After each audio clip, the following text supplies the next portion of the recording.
So once again एक बार और revise करा दे बेटा, एंड पॉइंट और काइनेटिक में क्या फर्क होता है। एंड पॉइंट मेथड में बेटा क्या होता है, final minus initial, final minus initial. Incubation period I think 2 phase में होता है यूरिया में, अगर आपको याद हो, 1 is 5 minutes, 1 is 3 minutes। ठीक है, याद आया। Why incubation period is there in end point method? Because we let the reaction to get completed totally। जितना रिएक्शन है बेटा उसे चल जाने देता है, जितना रिएक्टेंट है वो सारा प्रोडक्ट में कन्वर्ट हो जाए। ठीक है, जब बेटा प्रोडक्ट बनेगा तो क्या बनेगा, प्रोडक्ट में हमें मिलेगा वो कॉम्प्लेक्स बेटा जिसकी इंटेंसिटी हम मेजर करके अमाउंट कैलकुलेट करते हैं। लास्ट में हम हर प्रिंसिपल के बेटा लिखते हैं ना, intensity of the coloured complex is directly proportional to amount of, जो भी एस्टिमेट करे, यूरिया क्रेटिनिन जो भी, टू इट्स कॉन्सेंट्रेशन। अब बेटा उस कलर की इंटेंसिटी उतनी होगी ना जितना ज्यादा कॉम्प्लेक्स बनेगा। मान लो अगर कम कॉम्प्लेक्स बनेगा तो कलर हल्का आएगा, ज्यादा कॉम्प्लेक्स बनेगा तो कलर डार्क आएगा। ये बेटा आपने बियर लैम्बर्ट्स लॉ में देखा था जब मैंने एक्सप्लेन किया था।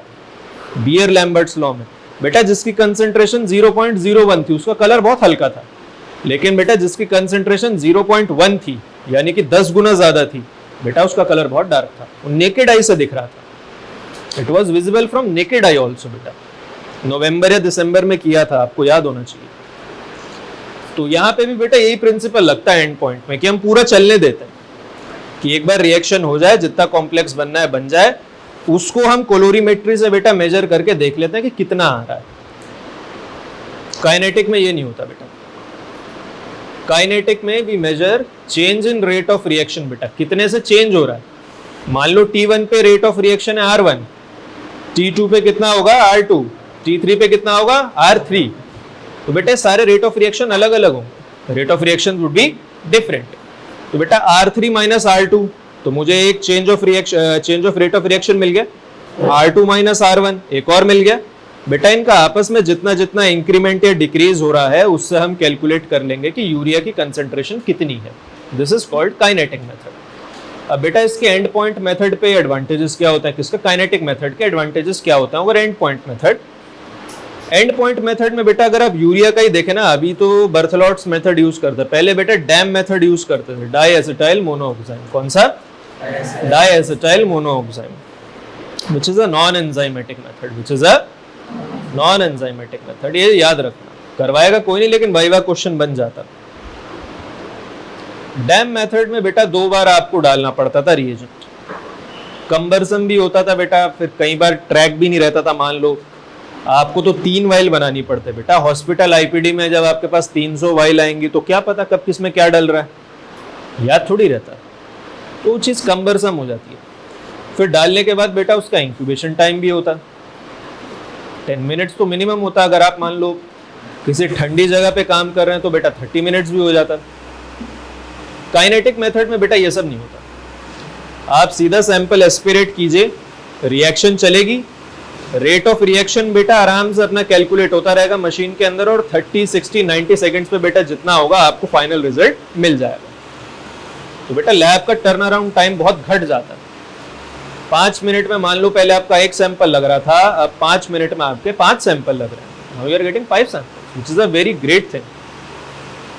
आप खुद सोचो बेटा, मान लो 5 आपके डायलिसिस के केस आए हैं, बिल्कुल मरने की हालत में है, तो प्रेफरेंस तो बेटा कायदे से उसको दी जाएगी ना जिसका बेटा यूरिया क्रेटिनिन सबसे ज्यादा होगा, है ना। सबसे पहले उसी पे डायलिसिस चढ़ाओ बेटा, उसी का डायलिसिस करो। तो बेटा वो कैसे पता चलेगा, जब आप उसका यूरिया क्रेटिनिन एस्टिमेट करोगे। अब बेटा एंड पॉइंट मेथड में लगाओगे तो क्या कहोगे, रुक जा 10 मिनट रुक जा, अभी मैं पहले 1 का करूँ, फिर 10 मिनट बाद 13 करूंगा, फिर 13 करूँ, नहीं ना। अब सीधा काइनेटिक मेथड यूज कीजिए बेटा, 60 सेकंड्स में आंसर आ जाएगा, फिर अगले का करिए, एटलीस्ट 2 से 3 मिनट में सारा काम हो जाएगा। ओके, बेटा प्रैक्टिकल एप्लीकेशन में होती है। अब आते हैं बेटा इसके एम, आप लोग जानते हैं बेटा, देख लीजिएगा। मटेरियल्स रिक्वायर्ड, जो जो बेटा लैब में लग रहे हैं अपने हिसाब से लिख लीजिएगा। प्रिंसिपल इंपॉर्टेंट है बेटा।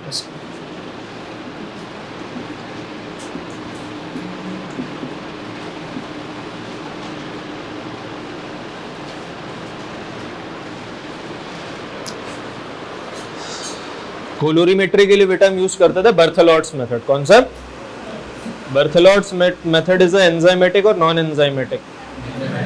एंजाइमेटिक, क्योंकि बेटा यूरियज एंजाइम यूज हो रहा है वहां पर। कौन सा? यूरियज।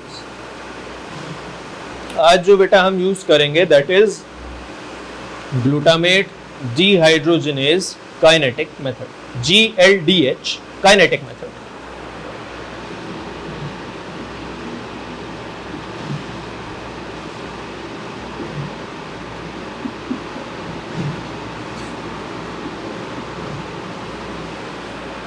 याद रखिएगा बेटा, इसको दिख रहा है पीछे, विजिबल है, GLDH काइनेटिक मेथड। बेटा once again it's a 2 step reaction बेटा, ध्यान देना।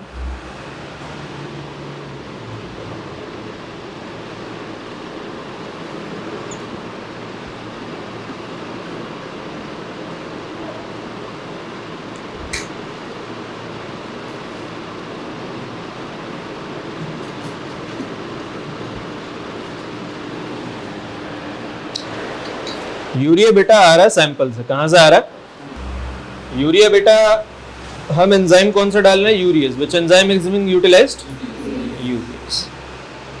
इसका प्रोडक्ट क्या बनना चाहिए? सोचो। सेम एज बर्थेलॉट मेथड बेटा, जो बर्थेलॉट मेथड में बन रहा था स्टेप 1 में वही बनेगा। सोचो क्या होगा? अरे यूरियस एंजाइम का काम क्या होता है बेटा? अमोनिया एंड, क्या बात करता है यार, हाइड्रोजन कहां से बनेगी? हाइड्रोजन बनाने के लिए इतने कॉम्प्लेक्स प्रोसीजर फिर क्यों होता है भाई? फिर तो यूरिया बनाओ, एंजाइम डालो, जितनी मर्जी हाइड्रोजन निकालो। बेटा urea gets split into ammonia and water and carbon dioxide. Okay,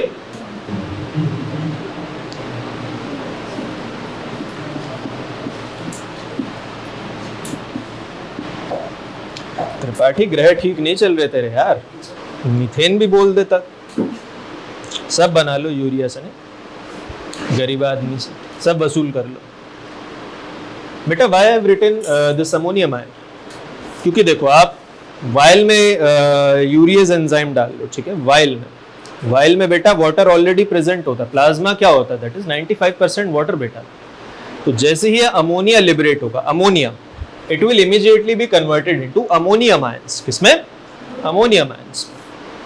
ammonia बेटा जब पानी में घोलते हैं it turns into ammonium ions। किसमें? ammonium ions।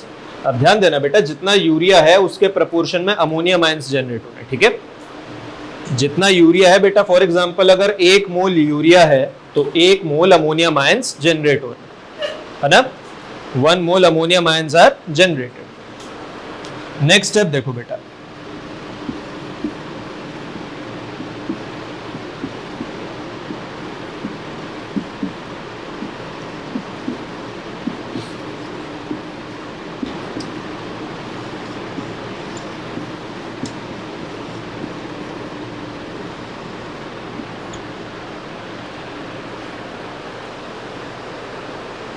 क्या होना चाहिए?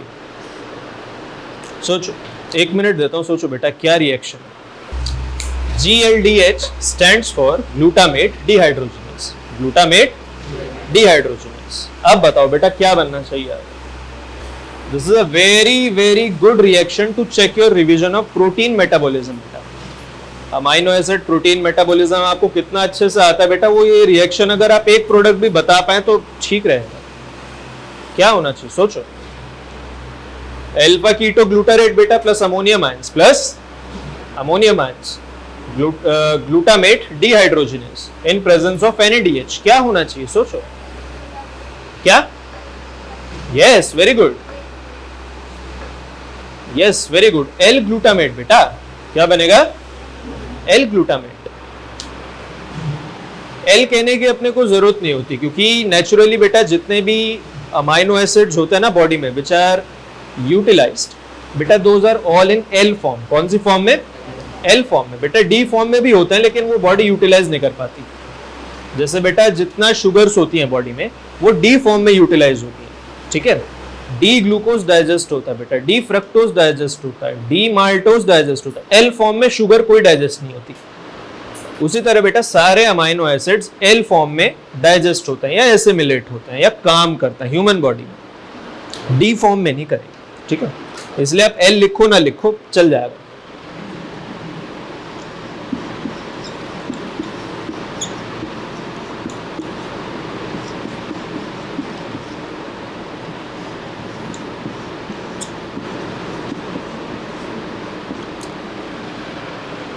बेटा वो लास्ट में NAD लिखा हुआ, क्या लिखा हुआ है?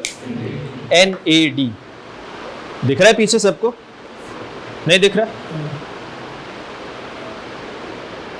थोड़ा खड़े होके देख लीजिए।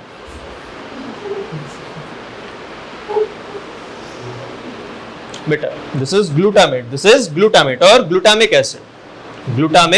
Acid then water and NAD क्या बन रहा है? NAD। हमें ग्लूटामेट से इतना मतलब नहीं है, we are not concerned with glutamate, our main concern is NAD। कौन सा है? NAD। याद होगा बेटा यूरिक एसिड में मैंने एक चीज आप लोगों को बताई थी, नींद आ रही है? खाना खाने के बाद नींद आती है।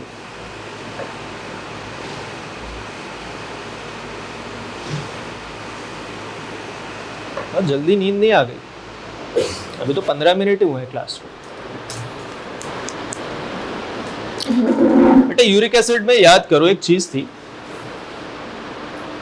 एलेंटोइन। क्या था?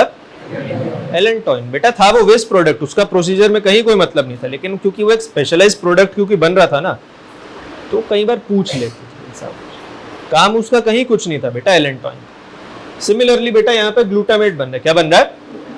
कुछ काम नहीं है इसका, कुछ काम नहीं है, लेकिन फिर भी बेटा याद रखना कि इस प्रोसीजर में कौन सा अमाइनो एसिड जनरेट हो रहा है, दैट इज ग्लूटामेट। कौन सा? ग्लूटामेट। यहां देखो बेटा NADH क्या है? And it is getting converted into NAD इन किसमें? NAD किसमें? NAD। क्योंकि बेटा ये काइनेटिक मेथड है। कौन सा मेथड है? काइनेटिक मेथड है। तो यहां पे हम किसी ना किसी का change in rate of reaction calculate करेंगे ना, करेंगे ना। जैसे बेटा क्रिएटिनिन में हमने किसका किया था? क्रिएटिन पिक्रेट का। किसका? क्रिएटिन पिक्रेट का, कि कितना इंटेंसिटी उसका बढ़ रहा है घट रहा है विद टाइम, यानी कि क्रिएटिन पिक्रेट का बेटा जनरेशन का रेट क्या है, यानी कि प्रोडक्ट का रेट ऑफ रिएक्शन क्या है, हम वहां पे ये कैलकुलेट कर रहे थे। यहां पे बेटा हम कैलकुलेट कर रहे हैं रेट ऑफ रिएक्शन, बंद करो, rate of reaction of oxidation of, remember बेटा oxidation of NADH to NAD।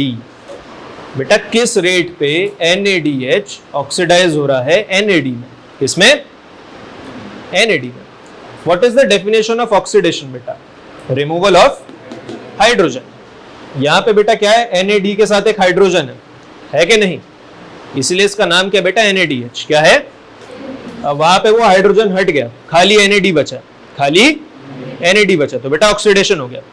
तो बेटा rate of oxidation of NADH, rate of oxidation of NADH, यहां पे ये कैलकुलेट हो रहा है। समझ आया?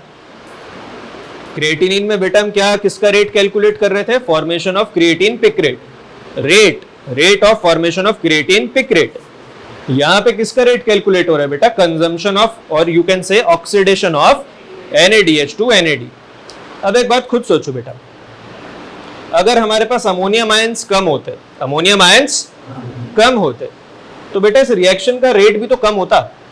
कम अमोनियम आयंस हैं, रिएक्शन धीरे धीरे प्रोसीड करती, धीरे धीरे NADH जो है वो NAD में ऑक्सीडाइज हो रहा है धीरे धीरे, क्योंकि अमोनियम आयंस ही कम है। एक चीज होता है ना बेटा लिमिटिंग फैक्टर, पढ़ा होगा ना लिमिटिंग फैक्टर, तो बेटा यहाँ पे लिमिटिंग फैक्टर काम कर लेता, आप ऐसे समझ लो इसे। अब मान लो कि सैंपल में यूरिया बहुत ज्यादा है, बहुत ज्यादा है, तो बेटा जब यूरिएज एंजाइम एक्ट करेगा तो अमोनियम आयंस भी तो बहुत ज्यादा मिलेंगे। जब बेटा अमोनियम आयंस बहुत ज्यादा मिलेंगे तो यहाँ पे रेट ऑफ रिएक्शन भी तो ज्यादा होगा, होगा कि नहीं होगा? और जब बेटा रेट ऑफ रिएक्शन ज्यादा होगा तो हम उसे एक्सट्रापोलेट करके ग्राफ में पता लगा लेंगे कि यूरिया कितना है। इसके लिए 10 मिनट वेट नहीं करना पड़ेगा हमें, only 60 seconds. This is the advantage of kinetic method. उतने में तो आप 10 सैंपल निकाल लोगे बेटा, आया समझ? So the principle would be urea first reacts with urease enzyme to generate ammonium ions, ठीक? Rate of consumption of NADH to NAD, किसमें? NADH से NAD in a given set time frame, in a given set time frame. बेटा time frame कितना होता है? Around 60 to 90 seconds, 60 to 90 seconds depending on the machine और the kit we are using, ठीक है? जो भी उसकी प्रोग्रामिंग है। कुछ मशीन्स में बेटा 60 सेकंड्स में काम हो जाता है, कुछ मशीन्स में बेटा इट टेक्स 90 सेकंड्स। जो हम यूज कर रहे हैं बेटा उसमें 90 सेकंड्स लगेंगे, ठीक है? 90 सेकंड्स क्यों लगेंगे पता है? सिमिलर टू क्रिएटिनिन बेटा, जो दो डिस्टिंक्ट टाइम वैल्यूज होंगी, फर्स्ट वन होगी बेटा एट 30th सेकेंड और नेक्स्ट होगी बेटा 90th सेकेंड, यानी कि T1 के 60 सेकेंड बाद, T1 के 60 सेकेंड बाद। इसमें किसी को डाउट? किसी को बेटा क्वेरी इसमें कुछ? 3 वाइल्स प्रिपेयर करेंगे, blank, standard and test.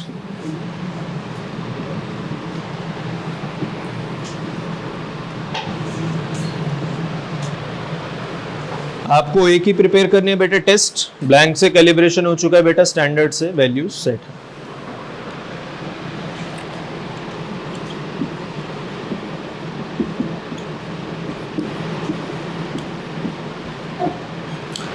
First one is बेटा working reagent, first one is working reagent बेटा। We mix 60 ml of L1 with 15 ml of L2 to make working reagent, to make working reagent। 1000 microlitre बेटा तीनों में डालना, blank में, standard में और test में। After that will put distil water 10 microlitre in blank, standard में कुछ नहीं, टेस्ट में कुछ नहीं। उसके बाद बेटा स्टैंडर्ड सॉल्यूशन, ब्लैंक में नहीं जाएगा, स्टैंडर्ड में बेटा 10 माइक्रोलीटर और टेस्ट में कुछ नहीं। एंड फाइनली बेटा आर सीरम और यूरिन सैंपल। याद रखना यूरिन में भी एस्टिमेट होता है, ब्लैंक में नहीं, स्टैंडर्ड में नहीं, टेस्ट में 10 माइक्रोलीटर। ये आपका बेटा प्रोसीजर हो जाएगा। Please right it down in around 6 to 10 lines बेटा, अपने वर्ड्स में आप लोग लिख लीजिएगा ऐसे 6 से 10 लाइन्स में प्रोसीजर। डाउट किसी को कोई इसमें? ठीक है। उसके बाद ऑब्जर्वेशन, कैलकुलेशन एंड रिजल्ट। नहीं, ऑब्जर्वेशन और रिजल्ट बेटा आपको मशीन से मिल जाएगा, ठीक है। कैलकुलेशन वाला पार्ट बेटा आपको याद है? याद है बेटा, सिमिलर होता है। डेल्टा ऑफ, मैं लिख देता हूं, मैं लिख देता हूं, it is similar to creatinine बेटा। काइनेटिक मेथड में कैलकुलेशन एक तरह से चलती है।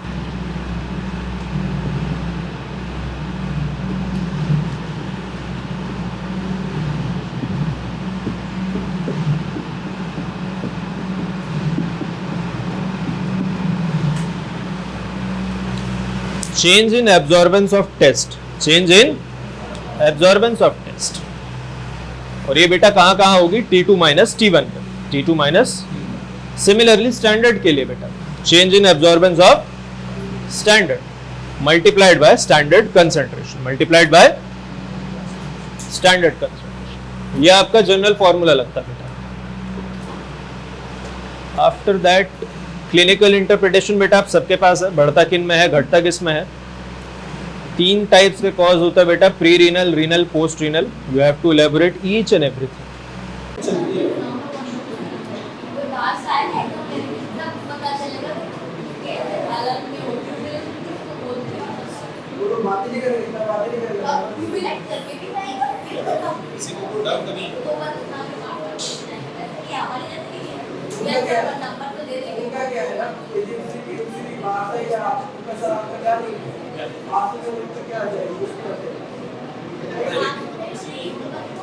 एक बार जब रिएक्ट डाल के रिएक्शन जितना जल्दी उसको एस्पिरेट करा के रेट मेजर करना शुरू कर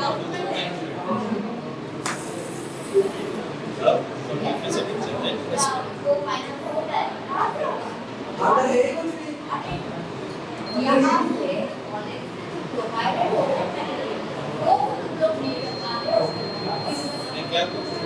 तक घी फूटना है।